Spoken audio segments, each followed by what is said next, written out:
In today's video, I'm going to show you how to replace a battery and a key fob for a 2022 and 2023 Honda Accord.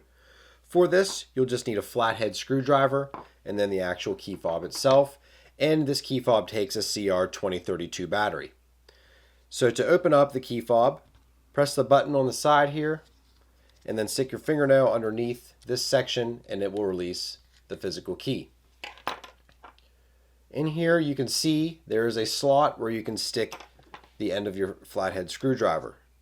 So put the screwdriver in, twist it, you should hear it start to open up, and you can see the key fob is now open. You can pull the top off, set to the side, and now if you flip it over, the part with the battery will come right out.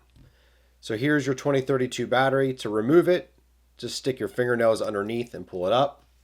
Discard the old battery and you can replace it with your new one, which just gets slid in with the positive side facing up.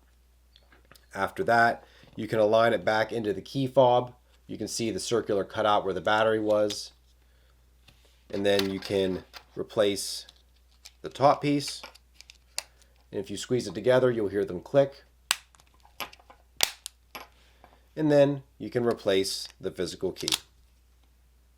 If you need to get a CR2032 battery, we'll have a link in the description below. Hopefully this video helped you out. If it did, please leave a thumbs up as it helps the video and the channel. Thanks and have a great day.